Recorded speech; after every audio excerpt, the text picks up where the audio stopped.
श्री सुखदेव जी कहते हैं, परीक्षित, वृक्षों के गिरने से जो भयंकर शब्द हुआ था उससे नंद बाबा आदि गोपों ने भी सुना। उनके मन में यह शंका हुई कि कहीं बिजली तो नहीं गिरी। सबके सब भयभीत होकर वृक्षों के पास आ गए। वहां पहुंचने पर उन लोगों ने देखा कि दोनों अर्जुन के वृक्ष गिरे हुए हैं। यद्यपि वृक्ष गिरने का कारण स्पष्ट था, वहीं उनके सामने ही रस्सी में बंधा हुआ बालक उखल खींच रहा था, परंतु वे समझ न सके यह किसका काम है। ऐसी आश्चर्यजनक दुर्घटना कैसी हो गई, यह सोचकर भी कातर हो गए। उनकी बुद्धि भ्रमित हो गई। वहां कुछ बालक खेल रहे थे। उन्होंने कहा, अरे इसी कन्हैया का तो काम है। यह दोनों वृक्षों के बीच में से होकर निकल रहा था। उखल तिरछा हो जाने पर दूसरी ओर से इसने उसे खींचा और वृक्ष गिर पड़े। हमने तो इनमें से निकलते हुए दो पुरुष भी देखे, परंतु गोपों ने बालकों की बात नहीं मानी। वे कहने लगे, एक नन्हा सा बच्चा इतने बड़े वृक्षों को उखाड़ डाले, यह कभी संभव नहीं। किसी किसी के चित्त में श्री कृष्ण की पहले की लीलाओं का स्मरण करके संदेह भी हो आया। नंद बाबा ने देखा उनका प्राणों से प्यारा बच्चा रस्सी से बंधा हुआ उखल घसीटता जा रहा है। वे हंसने लगे और जल्दी से जाकर उन्होंने रस्सी की गांठ खोल दी। अब देखिए, नंद बाबा इसलिए हंसे कि कन्हैया यह सोचकर डर न जाए कि जब मैया ने बांध दिया तब पिता कहीं आकर के पीटने न लगे। माता ने बांधा और पिता ने छोड़ा। भगवान श्री कृष्ण की लीला से यह बात सिद्ध हुई कि उनके स्वरूप में बंधन और मुक्ति की कल्पना करने वाले दूसरे ही हैं। वे स्वयं न बद्ध हैं और न मुक्त हैं। सर्वशक्तिमान भगवान कभी कभी गोपियों के फुसलाने से साधारण बालकों के समान नाचने लगते, कभी भोले भाले अनजान बालक की तरह गाने लगते। उनके हाथ की कठपुतली उनके सर्वदा अधीन हो गई। कभी उनकी आज्ञा से पीढ़ा ले आते तो कभी दुसेरी आदि तौलने के बटखरे उठा लाते, कभी खड़ाऊ ले आते तो कभी अपने प्रेमी भक्तों को आनंदित करने के लिए पहलवानों की तरह ताल ठोकने लगते। जब छोटा बच्चा पहलवानों की तरह ताल ठोकने लगे तो सबको हंसी आएगी ही।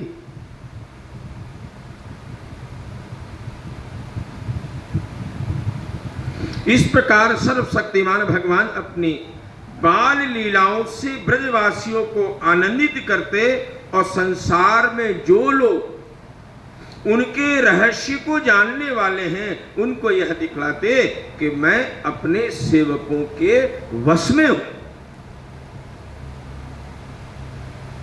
एक दिन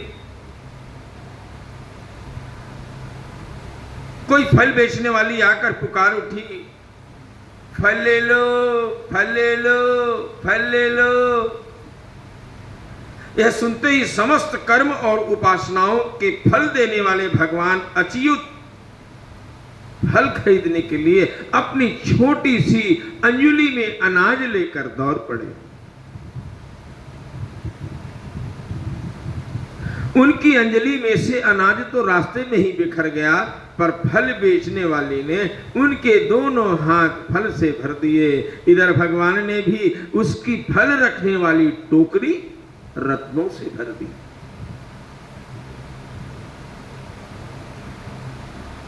जब फल वाली आई तो कन्हैया ने उन्हें रोका, फल वाले मुझे फल दे दो।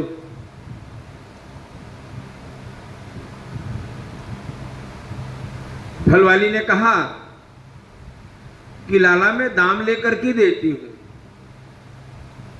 तो कन्हैया कहने लगे ये दाम क्या होता है?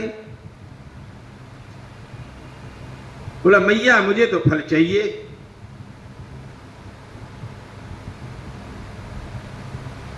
तो फल वाली बोली कि लाला ये फल तुम्हें जब मिलेंगे जब इसके बदले में तुम अनाज ले आओ। लाला कहते हैं ठीक है मैया तुम ठहरो, मैं अभी आता हूं। और जाकर के अनाज लेके पूरी ओली भर के लेके आते, अंजलि भर के लाते, और उसमें गिरते गिरते गिरते 2-4 दाने ही बचते। उसे ही लेकर के मैया मैं लाया तो बहुत था लेकिन सब गिर गए। उनकी भोली भाली सूरत देख करके और उसके मैया मैया बोलने से फल वाली मोहित हो गई उस पर, और उसने अपने धीरे धीरे करके सारे फल दे दिए और कहने लगी आज तो बड़ा अच्छा सौदा हुआ। उसको गोद में बिठा करके जब गोद में बैठने लगे कन्हैया तो बोली अरे मैं नीचे जाती की हूं, तुम मत बैठो, कोई देख लेगा। तो बोले ये नीची जाति क्या होती है? वो कहने लगे ये नीची जाति क्या होती है? तो लाला अच्छा ठीक है, उन्हें समझाना बंद कर दिया उन्हें, और गोद में लेकर के उनके पुचकारने लगी और अपने मन में वह सोचने लगी आज तो बहुत अच्छा सौदा हुआ है।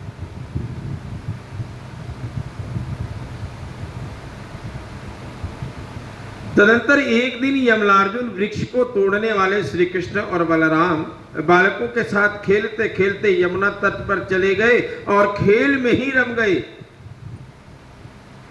तब रोहिणी देवी ने उन्हें पुकारा, ओ कन्हैया, ओ बलराम, जल्दी आओ।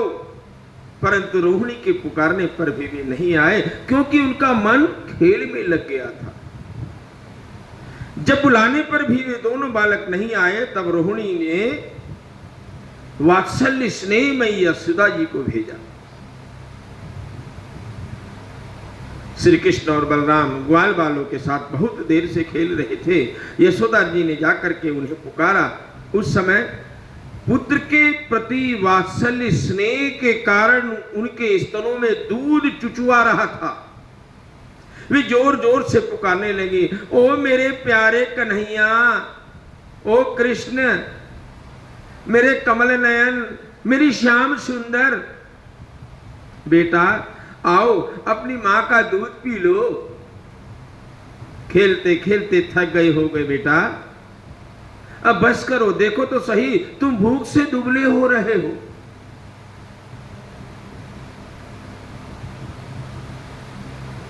बलराम से कहने लगे, मेरे प्यारे बेटा राम, तुम तो समूचे कुल को आनंद देने वाले हो, अपने छोटे भाई को लेकर जल्दी से आ जाओ। तो देखो भाई, आज तुमने बहुत सवेरे कलेव किया था, अब तो तुम्हें कुछ खाना चाहिए। बेटा बलराम ब्रजराज भोजन करने के लिए बैठ गए हैं, परंतु अभी तक तुम्हारी बाट देख रहे हैं।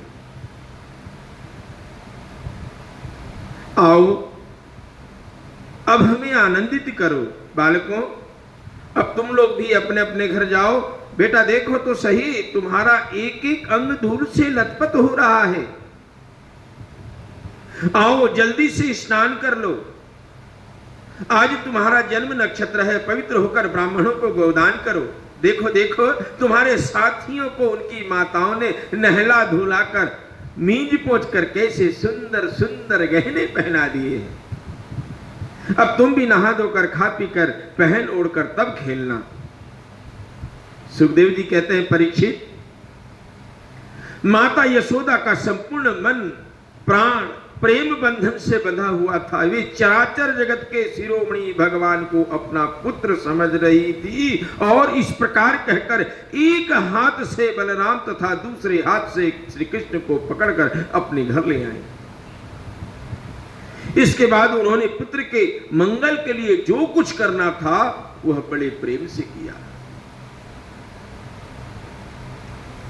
जब नंद बाबा आदि बड़े बूढ़े गोपों ने देखा कि महावन में तो बड़े बड़े उत्पात होने लगे हैं,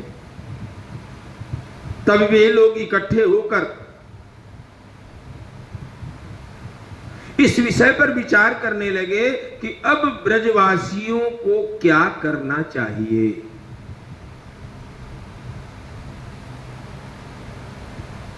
उनमें से एक गोप का नाम था उपनंद। वे व्यवस्था में तो बड़े थे, ज्ञान में भी थे बड़े। उन्हें इस बात का पता था कि किस समय किस स्थान पर किस वस्तु से कैसा व्यवहार करना चाहिए। साथ ही वे यह भी जानते थे कि राम और श्याम सुखी रहे, अर्थात कृष्ण और बलराम सुखी रहे, उन पर कोई विपत्ति ना आवे। उन्होंने कहा कि भाइयों, अब यहां से ऐसे बड़े बड़े उत्पाद होने लगे हैं जो बच्चों के लिए बहुत ही अनिष्टकारी हैं। इसलिए यदि हम लोग गोकुल और गोकुल वासियों का भला चाहते हैं तो हमें यहां से डेरा डंडा उठाकर कूच कर देना चाहिए, पलायन कर देना चाहिए।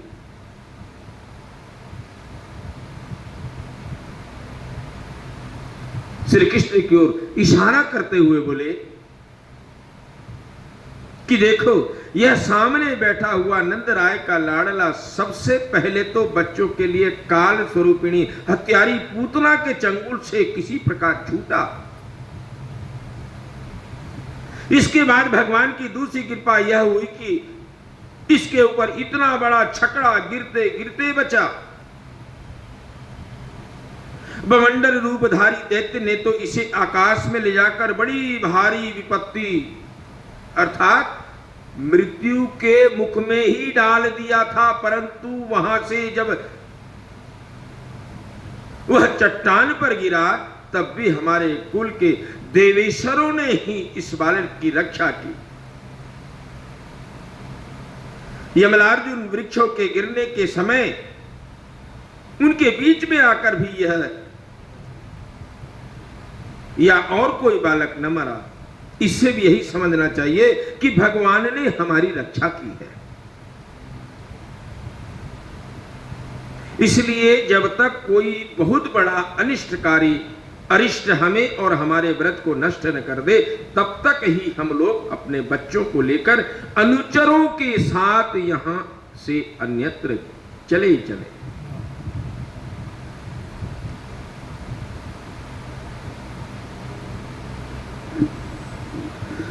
वृंदावन नाम का एक वन है,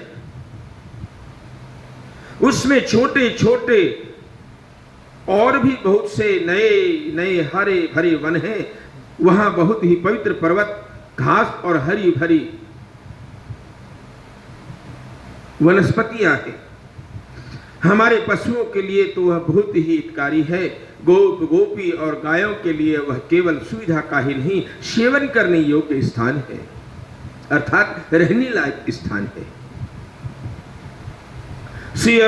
यदि तुम सब लोगों को यह बात जचती हो तो आज ही हम लोग वहां के लिए कूच कर दें, देर न करें, गाड़ी छकड़े जोते और पहले गायों को, जो हमारी एकमात्र संपत्ति है, वहां भेज दें।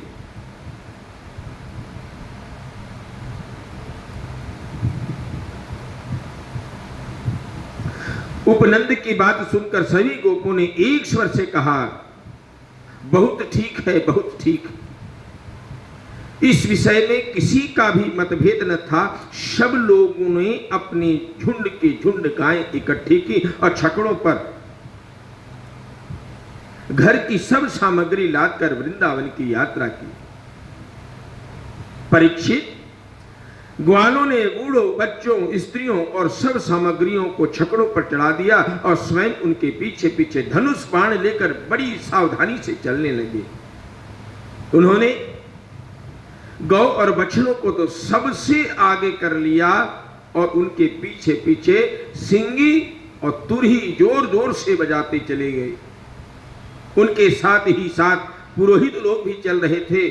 गोपियां अपने अपने वक्ष स्थल पर नई केसर लगाकर, सुंदर सुंदर वस्त्र पहनकर, गले में सोने के हार धारण किए हुए रथों पर सवार थीं और बड़े आनंद से भगवान श्री कृष्ण की लीलाओं के गीत गाती हुई जाती थी। यशोदा रानी और रोहिणी जी भी वैसे ही सज धज कर अपने अपने प्यारे पुत्र श्री कृष्ण तथा बलराम के साथ एक छकड़े पर शोभायमान हो रही थीं। वे अपने दोनों बालकों की तोतली बोली सुन सुनकर भी आगाती न थीं और बार बार सुनना चाहती थीं। वृंदावन बड़ा सुंदर ही वन है। चाहे जो कोई भी ऋतु हो, वहां सुख ही सुख है। उसमें प्रवेश करके ग्वालों ने अपने छकड़ों को अर्धचंद्राकार मंडल बांधकर खड़ा कर दिया और अपने गोधन के रहने योग्य स्थान बना लिया। परीक्षित, वृंदावन का हरा भरा वन, अत्यंत मनोहर गोवर्धन पर्वत और यमुना नदी के सुंदर सुंदर पुलिनों को देखकर भगवान कृष्ण और बलराम जी के हृदय में उत्तम प्रीति का उदय हुआ।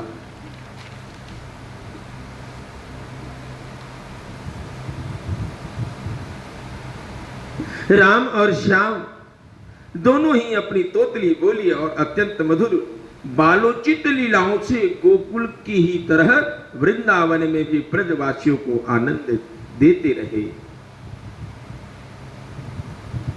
थोड़े ही दिनों में समय आने पर वे बछड़े चराने लगे। दूसरे ग्वाल वालों के साथ खेलने के लिए बहुत सी सामग्री लेकर वे घर से निकल पड़ते और गोष्ठ अर्थात गायों के रहने के स्थान के पास ही अपने बछड़ों को चराते। श्याम और राम कहीं बांसुरी बजा रहे हैं तो कहीं गुलेल या ढेलवा से ढेले या गोलियां फेंक रहे हैं। किसी समय अपने पैरों के घुंघरू की परतान छेड़ रहे हैं तो कहीं बनावटी गाय और बैल बनकर खेल रहे हैं। एक और देखिए तो सांड बनकर करते हुए आपस में लड़ रहे हैं तो दूसरी ओर मोर, कोयल, बंदर आदि पशु पक्षियों की बोलियां निकाल रहे हैं। ये परीक्षित, इस प्रकार सर्वशक्तिमान भगवान साधारण बालकों के समान खेलते रहते।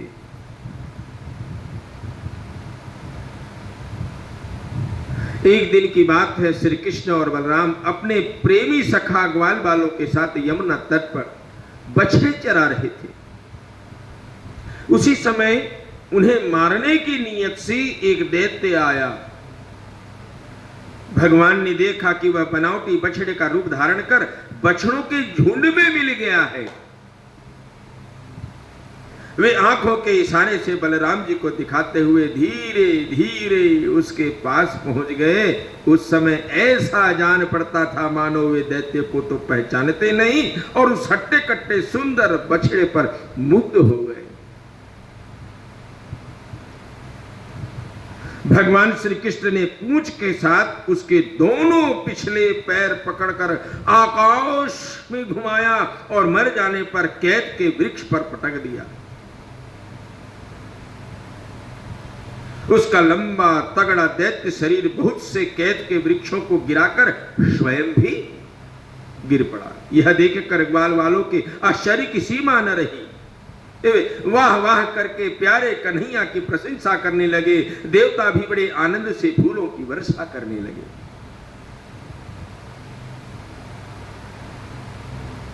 सुखदेव जी कहते हैं, परीक्षित, जो सारे लोगों के एकमात्र रक्षक हैं वे ही श्री कृष्ण और बलराम अब वत्सपाल अर्थात बछड़ों के चरवाहे,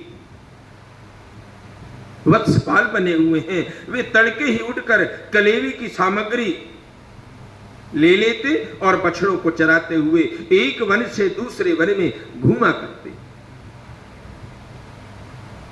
एक दिन की बात है, सब ग्वाल बाल अपने झुंड के झुंड बछड़ों को पानी पिलाने के लिए जलाशय के तट पर ले गए।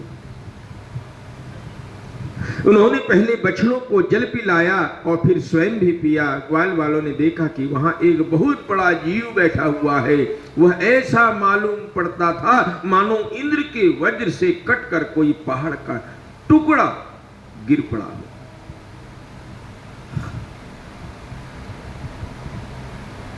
ग्वाल वाल उसे देखकर डर गए।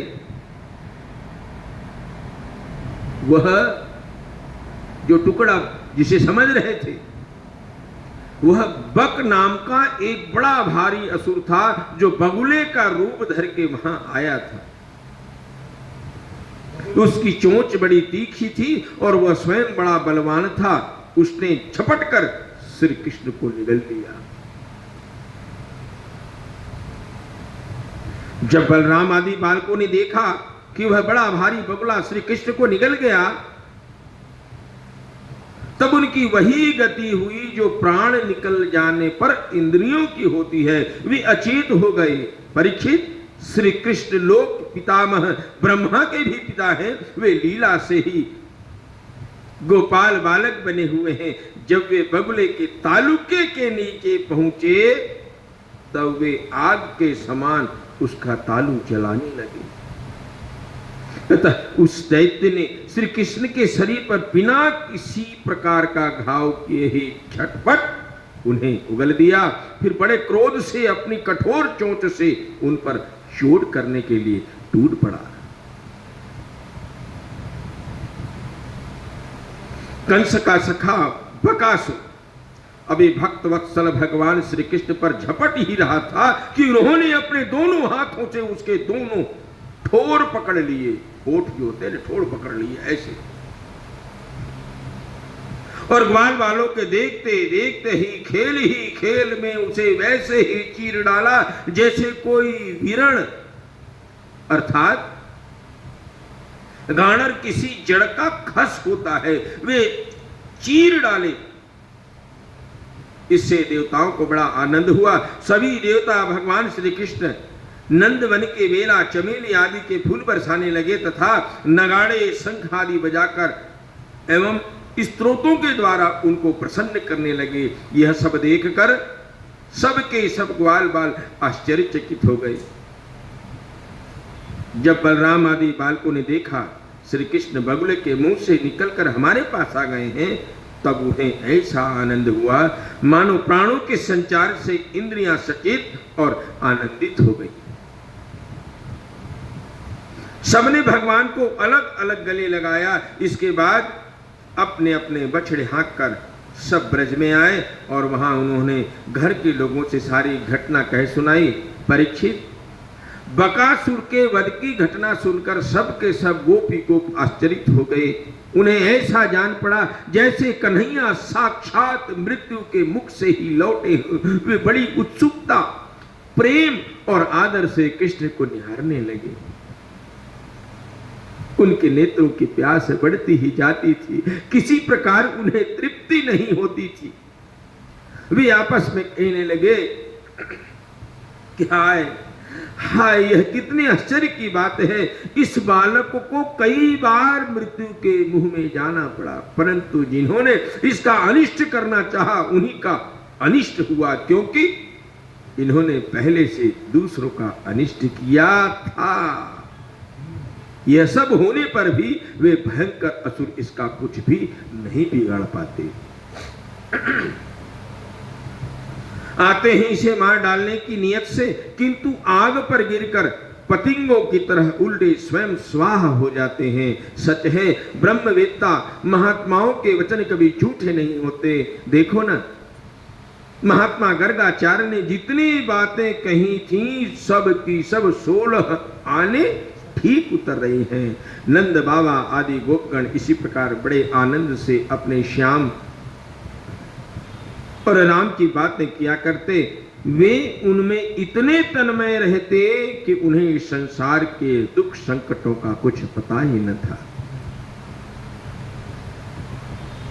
इसी प्रकार श्री कृष्ण और बलराम ग्वाल वालों के साथ कभी आंख मिचौली खेलते, तो कभी पुल बांधते, कभी बंदरों की भांति उछलते कूदते, तो कभी और कोई विचित्र खेल करते। इस प्रकार के बालोचित खेल से उन दोनों ने ब्रज में अपनी बाल्यावस्था व्यतीत की। बोलो कृष्णचंद्र भगवान की।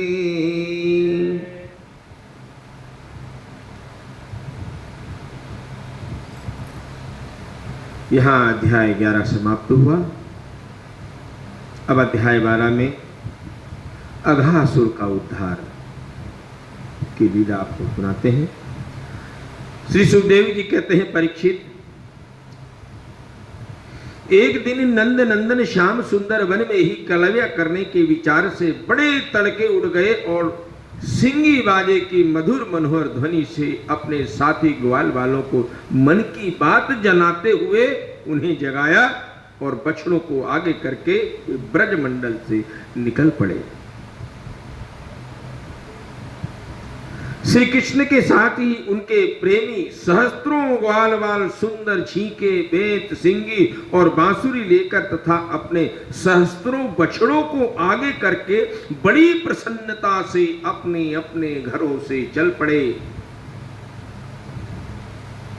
उन्होंने श्री कृष्ण के अगणित बछड़ों में अपने अपने बछड़े मिला दिए और स्थान स्थान पर बालोचित खेल खेलते हुए विचरने लगे। यद्यपि सबके सब ग्वाल बाल कांच, घूंची, मणि और स्वर्ण के गहने पहने हुए थे, फिर भी उन्होंने वृंदावन के लाल पीले हरे फलों से, नई नई कोकलों से, गुच्छों से, रंग बिरंगे फूलों और मोर पंखों से तथा गेरू आदि रंगीन धातुओं से अपने आप को सजा लिया था। कोई किसी का छीका चूरा लेता तो कोई किसी को बेत या बांसुरी। जब उन वस्तुओं के स्वामी को पता चलता तब उन्हें लेने वाला किसी दूसरे के पास दूर फेंक देता। जैसे कहते हैं ना कि किसी जब खेलते हैं हम लोग, आप बच्चे आपस में खेलते नहीं है, तो किसी की कोई चीज ले ली, अब उसको लेने आया तो जैसे लेने आया तो दूसरे को फेंक दिया, उसके पास फिर दौड़ के गया, उसने तीसरे को दे दिया, जब तीसरे के पास पहुंचा उसने चौथे को दे दिया। अब फिर बाद में वे हंसते हंसते उन्हें लौटा देते थे। यदि श्याम सुंदर श्री कृष्ण वन की शोभा देखने के लिए कुछ आगे बढ़ जाते तो पहले मैं छूंगा, पहले मैं छूंगा, इस प्रकार आपस में होड़ लगाकर सब के सब उनकी ओर दौड़ पड़ते और उन्हें छू छू कर आनंद मग्न हो जाते।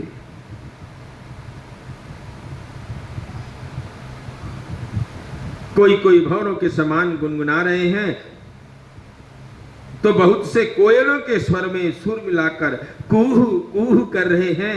एक और कुछ ग्वाल वाल आकाश में उड़ते हुए पक्षियों की छाया के साथ दौड़ लगा रहे हैं तो दूसरी ओर कुछ हंसों की चाल की नकल करते हुए उनके साथ सुंदर गति से चल रहे हैं।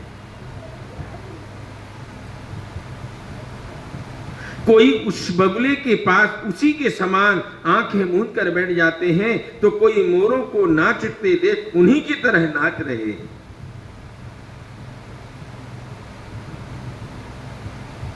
कोई कोई ग्वालवाल बंदरों की पूंछ पकड़कर खींच रहे हैं तो दूसरे उनके साथ इस पेड़ से उस पेड़ पर चढ़ रहे हैं। कोई कोई उनके साथ मुंह बना रहे हैं तो कोई उनके साथ एक डाल से दूसरी डाल पर छलांग रहे हैं। बहुत से ग्वालवाल तो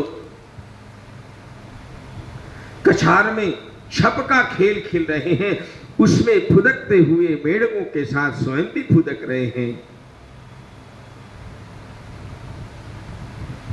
पहले आपकी उम्र तक या हमारी उम्र तक बच्चे ऐसे ही खेला करते थे। आजकल के बच्चों को तो ये पता ही नहीं है, क्योंकि सब जगह पक्की सड़कें हो गई, अब खेत खलिहान रहे नहीं, तालाब रहे नहीं, पोखर रहे नहीं, मोबाइल से खेलते हैं। अब तो सीधा मोबाइल से बटन दबाते रहते हैं। बोलो कृष्ण चंद्र भगवान की।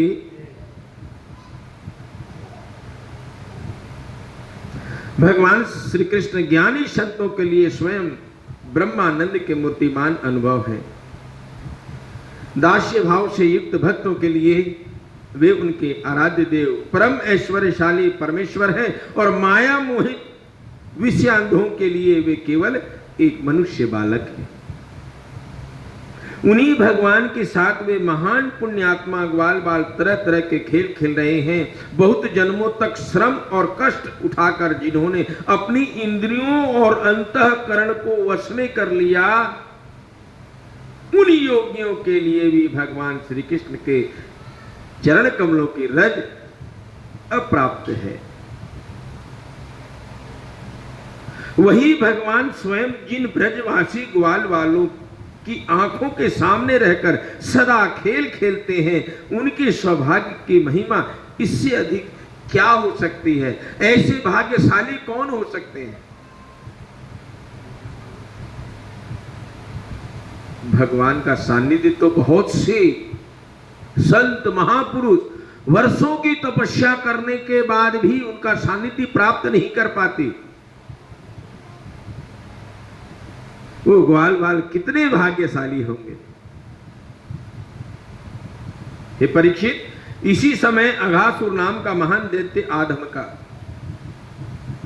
उससे श्री कृष्ण और ग्वाल बालों की सुखमयी क्रीड़ा खेल देखा न गया।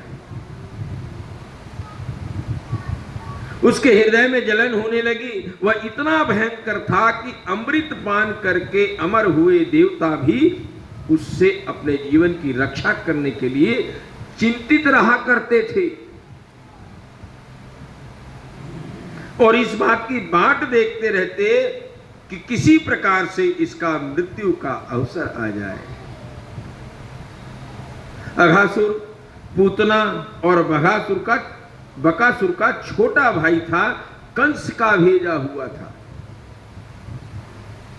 वह श्री कृष्ण, श्री रामा आदि ग्वाल वालों को देखकर मन ही मन में सोचने लगा कि यही मेरे सगे भाई और बहन को मारने वाला है, इसलिए आज मैं इन ग्वाल वालों के साथ इसे मार डालूंगा।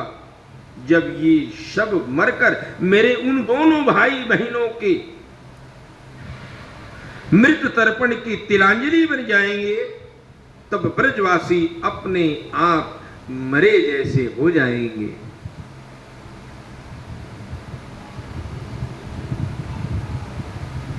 संतान ही प्राणियों के प्राण हैं।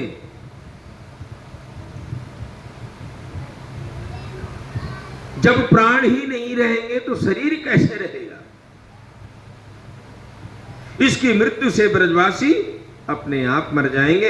ऐसा निश्चय करके वह दुष्ट दैत्य अजगर का रूप धरकर मार्ग में लेट गया। उसका वह अजगर शरीर एक ही योजन लंबे बड़े पर्वत के समान विशाल एवं मोटा था। वह बहुत ही अद्भुत था। उसकी नियत सब बालकों को निगल जाने की थी, इसलिए उसने गुफा के समान अपना बहुत बड़ा मुंह फाड़ रखा था। उसका नीचे का होठ पृथ्वी से और ऊपर का होठ बादलों से लग रहा था। उसके जबड़े कंदराओं के समान गुफा के समान थे और डाढ़े पर्वत के शिखर सी जान पड़ती थी। मुंह के भीतर घोर अंधकार था। जीभ एक चौड़ी लाल सड़क सी दिखती थी।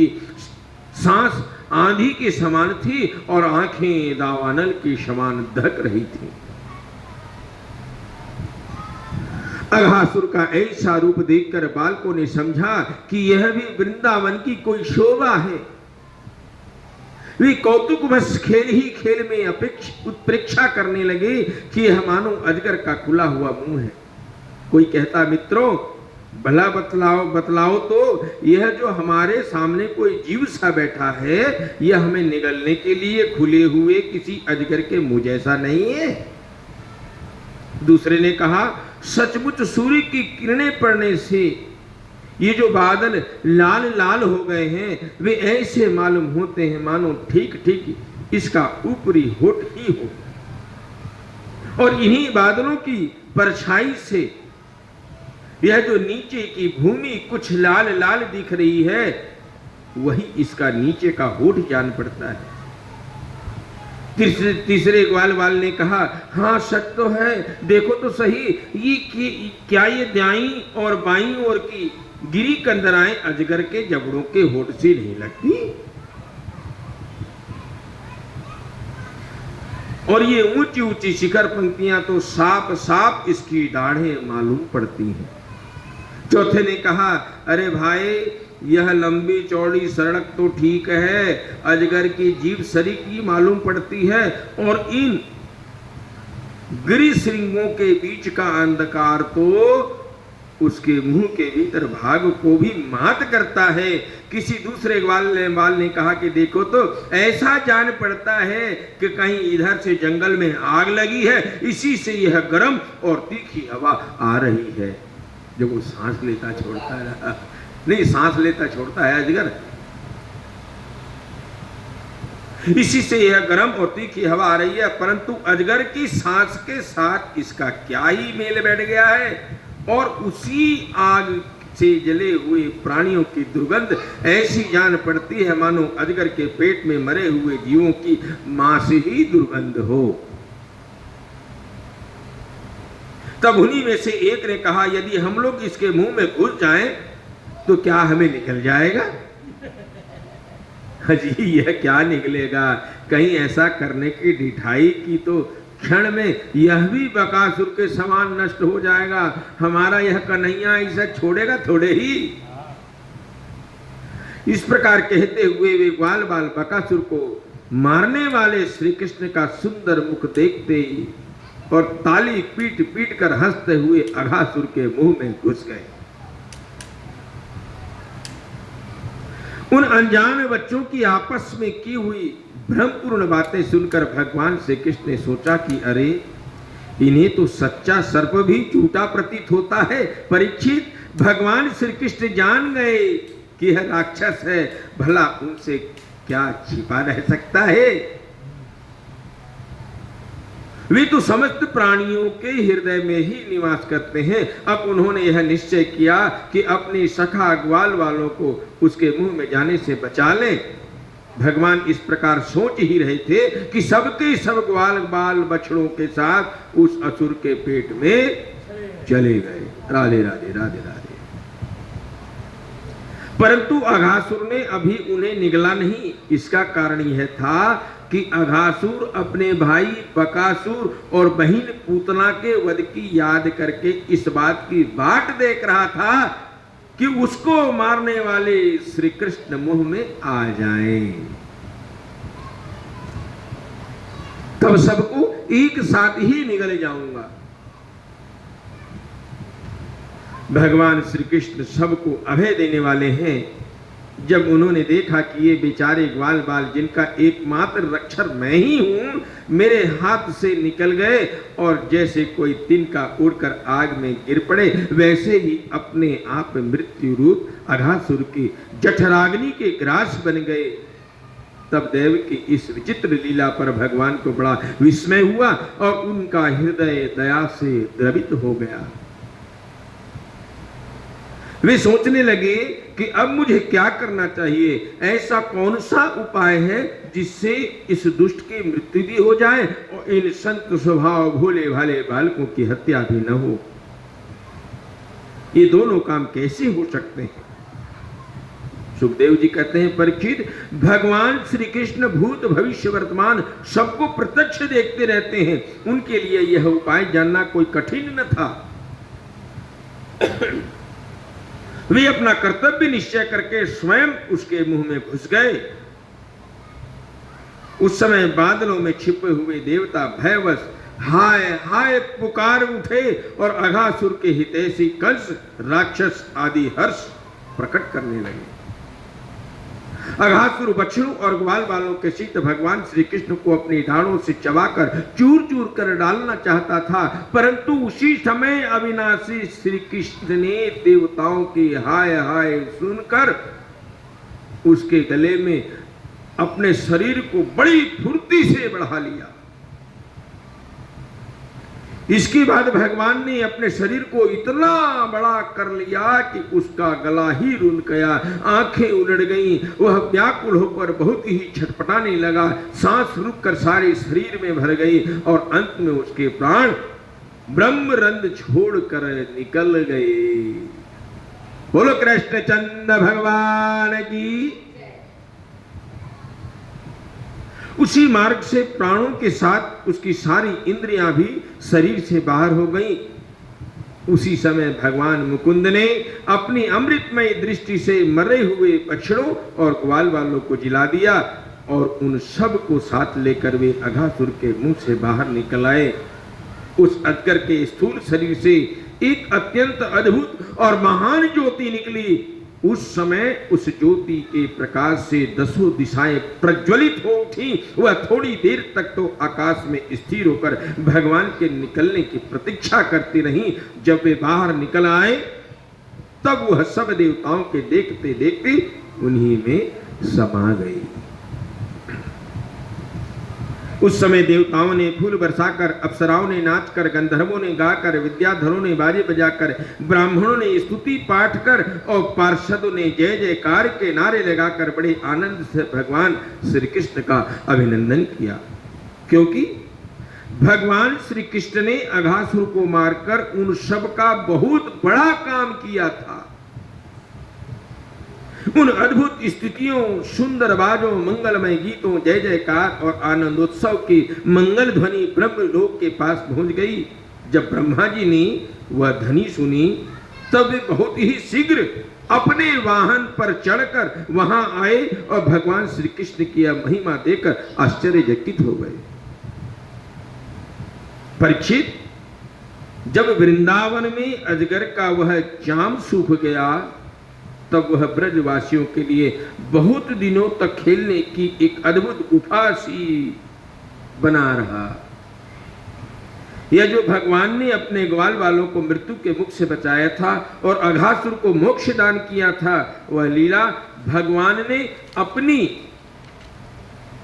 कुमार अवस्था में अर्थात 5वें वर्ष में की थी। ग्वाल वालों ने उसे उसी समय देखा भी था, परंतु पौगंड अवस्था अर्थात 6ठे वर्ष में अत्यंत आश्चर्यचकित होकर ब्रज में उसका वर्णन किया। अघासुर मूर्तिमान अघ पाप ही था। अघ यानी पाप, पाप ही था। भगवान के स्पर्श मात्र से उसके सारे पाप धुल गए और उसे उस सारूप्य मुक्ति की प्राप्ति हुई जो पापियों को कभी मिल नहीं सकती। परंतु यह कोई आश्चर्य की बात नहीं है, क्योंकि मनुष्य बालक की सी लीला रचने वाले ये वे ही परम पुरुष परमात्मा है जो व्यक्त, अव्यक्त और कार्य कारण रूप समस्त जगत के एकमात्र विधाता है। भगवान श्री कृष्ण के किसी एक अंग की भाव निर्मित प्रतिमा यदि ध्यान के द्वारा एक बार भी हृदय में बैठा ली जाए तो वह सालोक्य, सामीप्य आदि का गति दान करती है, जो भगवान के बड़े बड़े भक्तों को मिलती है। भगवान आत्मानंद के नित्य साक्षात्कार स्वरूप माया उनके पास तक नहीं फटक पाती। वे ही स्वयं अघासुर के शरीर में प्रवेश कर गए।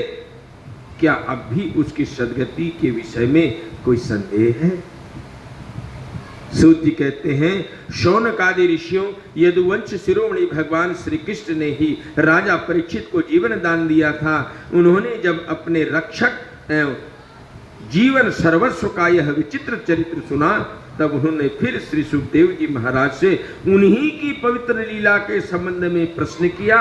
उसका यह कारण था कि भगवान की अमृतमयी लीला ने परीक्षित के चित्त को अपने वश में कर रखा था। राजा परीक्षित ने पूछा, भगवान, आपने कहा था कि ग्वाल वालों ने भगवान की हुई 5वें वर्ष की लीला ब्रज में 6ठे वर्ष में जाकर कही।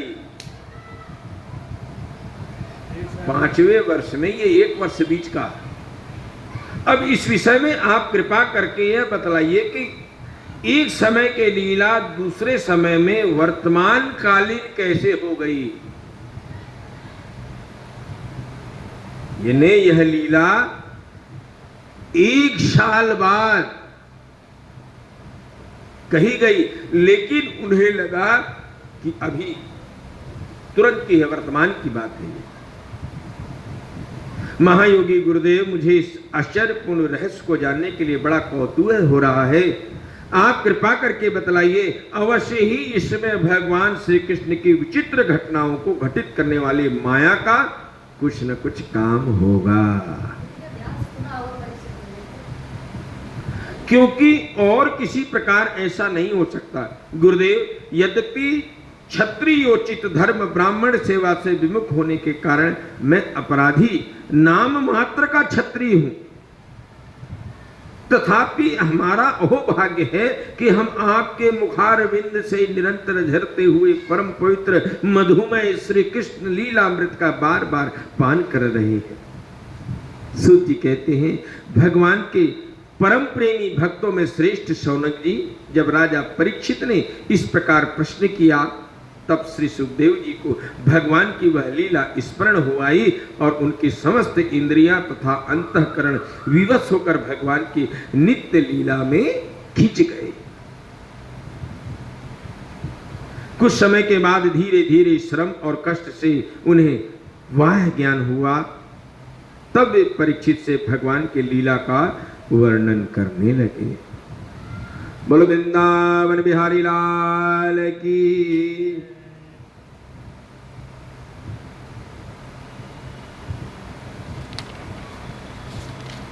श्री कृष्ण गोविंद हरे मुरारी, हे नाथ नारायण वासुदेवा। श्री कृष्ण गोविंद हरे मुरारी, हे नाथ नारायण वासुदेवा। हे नाथ नारायण वासुदेवा, हे नाथ नारायण वासुदेवा। श्री कृष्ण गोविंद हरे मुरारी, हे नाथ नारायण वासुदेवा। हे नाथ नारायण वासुदेवा। श्री कृष्ण गोविंद हरे मुरारी, हे नाथ नारायण वासुदेवा। श्री कृष्ण गोविंद हरे मुरारी, हे नाथ नारायण वासुदेवा। बोलो कृष्ण चंद्र भगवान की।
बोलो कृष्ण चंद्र भगवान की।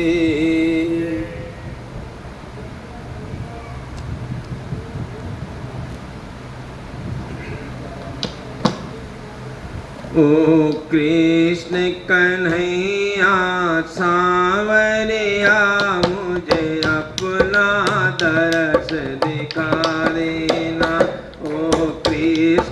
कन्हैया सांवरिया मुझे अपना दरस दिखा देना। दर्शन की प्यासी है अखियाँ इनकी तो प्यास मिटा देना। ओ कृष्ण कंवरिया या मुझे अपना दरस दिखा देना।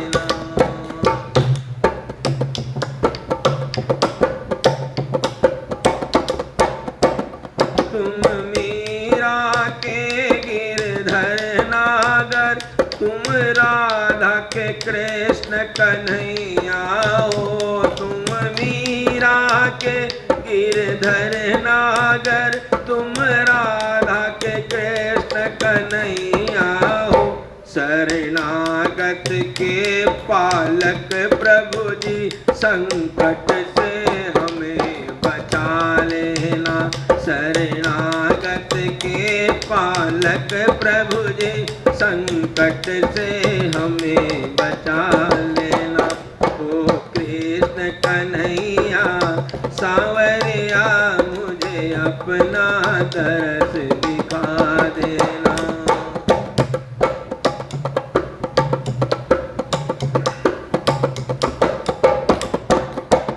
गोकुल मथुरा ब्रज के वासी आनंद कंद है सुख राशि। गोकुल मथुरा ब्रज के वासी आनंद कंद है सुख राशि। बलवीर तुम्हारा याचक हूँ मेरे बिगड़े काम बना देना। बलवीर तुम्हारा याचक हूँ मेरे बिगड़े काम बना देना। हे कृष्ण कन्हैया सांवरिया मुझे अपना दरस दिखा देना। दर्शन की प्यासी है अखियाँ इनकी तो प्यास बुझा देना।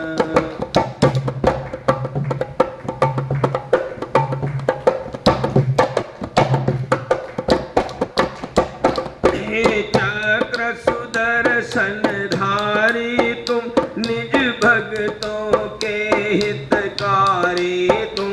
हे चक्र सुदर्शन धारी तुम निज भक्तों के हितकारी तुम।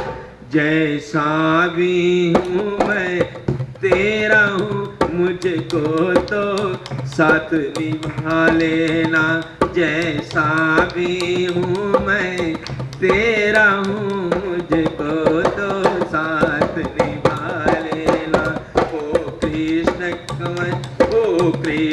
कन्हैया सांवरिया मुझे अपना दरस दिखा देना।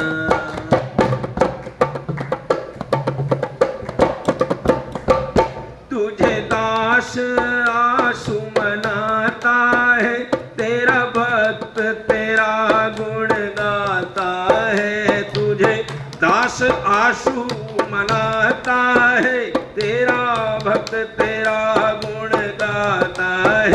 ठुकराए जमाना चाहे मुझे प्रभु आप मुझे अपना लेना। ठुकराए जमाना चाहे मुझे प्रभु आप मुझे अपना लेना।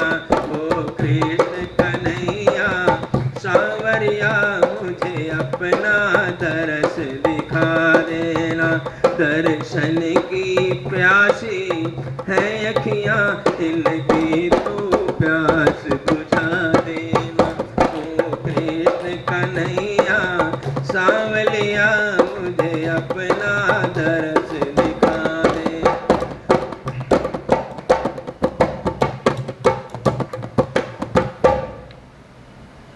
हरे कृष्ण हरे हरे हरे राम हरे हरे हरे कृष्ण हरे हरे हरे राम हरे हरे हरे राम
वृंदावन बिहारी लाल की जय। जय श्री राधे, जय जय श्री राधे, जय जय श्री राधे श्याम।